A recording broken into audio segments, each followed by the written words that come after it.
Good morning students.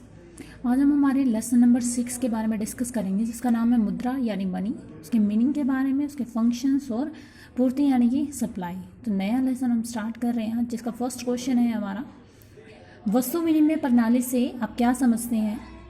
वस्तु विनिमय प्रणाली की सीमाएं बताइए।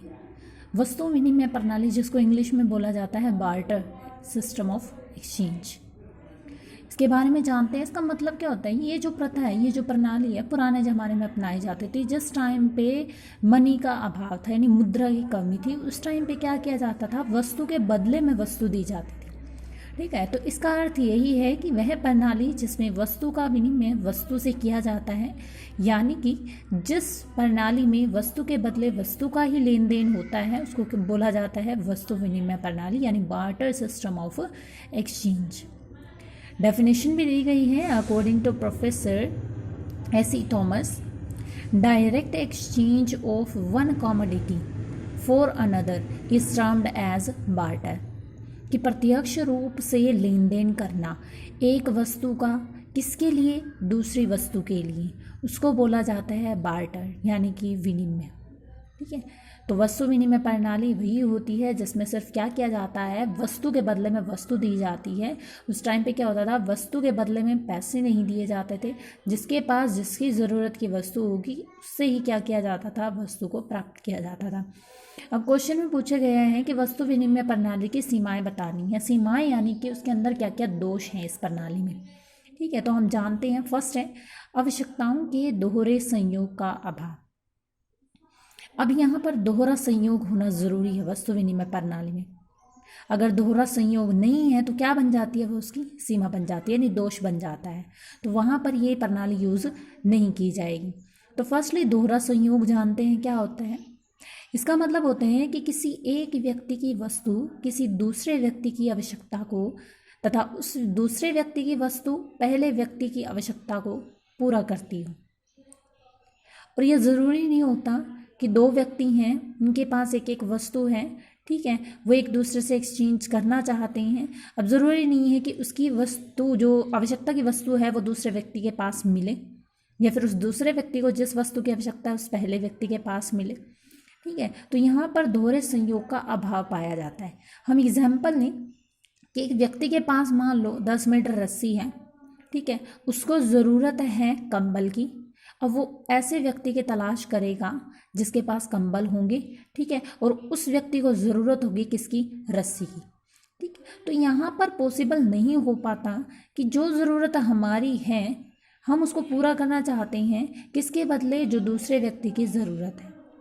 ठीक है, तो इसीलिए बोला गया है वस्तु विनिमय प्रणाली में आवश्यकताओं के दोहरे संयोग का अभाव होता है। ठीक है, कि यहाँ पर वस्तु के बदले वस्तु मिलना पॉसिबल नहीं हो पाता जो हमें ज़रूरत है। नेक्स्ट है मूल्य के सामान्य मापक का अभाव। सामान्य मापक यानी कि जो वस्तु हम दूसरे व्यक्ति को दे रहे हैं, उसके बदले में जो हम वस्तु ले रही हैं, जो हमारी आवश्यकता के अनुसार है, ज़रूरी नहीं है कि वो क्या हो, दोनों माप में एक जैसी हों। ठीक है, यह भी एक गंभीर समस्या थी कि कितनी वस्तु के बदले कितनी दूसरी वस्तु दी जाए। यही एग्जाम्पल लें कि जो रस्सी है, अब ये डिसाइड करना पॉसिबल नहीं हो पाता कि उस रस्सी के बदले में कितने कंबल दिए जाएं या उस कंबल के बदले में कितनी रस्सी दी जाए।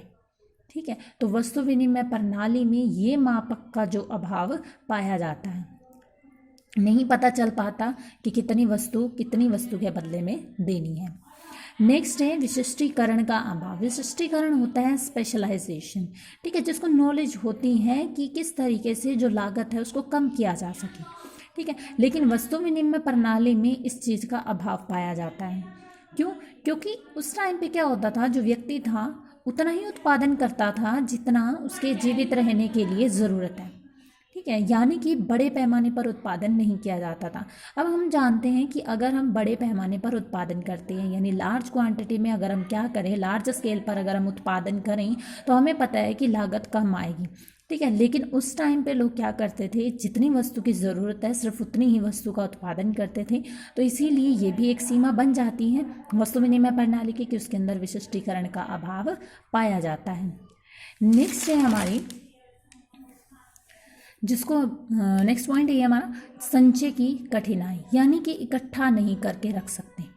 अब हमें पता है कि यहाँ पर क्या किया जाता है, वस्तु या फिर पशुओं का ही विनिमय होता है। कोई वस्तु आप दे रहे हो, उसके बदले में या तो आपको कोई वस्तु मिलेगी या फिर आपको कोई पशु मिलेगा, ठीक है। तो इस प्रणाली में क्या होता है, मूल्य का संचय केवल वस्तु या फिर पशुओं के रूप में ही किया जा सकता है। अब ये नहीं कि आपने कोई वस्तु बेची है उसके बदले में आपको पैसे मिलेंगे, नहीं, या तो आपको वस्तु मिलेगी या फिर आपको पशु मिलेंगे।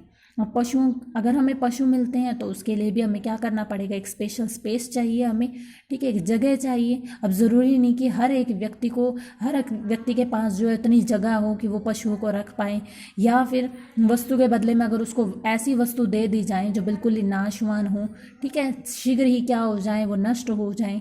तो यानी कि इनको इकट्ठा करके नहीं रखा जा सकता। जिस तरीके से हम धन को इकट्ठा करके रख सकते हैं, लेकिन वस्तु विनिमय प्रणाली में वस्तुओं को या पशुओं को इकट्ठा करके यानी संचय करके हम नहीं रख सकते। तो ये भी क्या है कि उसकी सीमा है, यानी दोष है। नेक्स्ट है मूल्य हस्तांतरण की कठिनाई। मान लो कि कोई व्यक्ति है, ठीक है, वो अपनी ज़मीन बेच के यानी अपनी संपत्ति बेच के कहीं और जाना चाहता है, ठीक है। अब उस संपत्ति को बेचकर उसको या तो कोई वस्तु मिल रही है या कोई पशु मिल रहा है। बाई चांस अगर उसको कोई पशु मिल रहा है तो क्या किया जाएगा, अब वो एक जगह से दूसरी जगह पर जा रहा है तो उसको ले जाने में भी कठिनाई होगी, सरल नहीं होगा। क्या पता रास्ते में पशु बीमार हो जाए, ठीक है, खाने पीने की किल्लत हो जाए, या फिर क्या हो जाए रास्ते में वो मर जाए। तो क्या इसीलिए बोला गया है कि मूल्य हस्तांतरण की यहाँ पर कठिनाई होती है।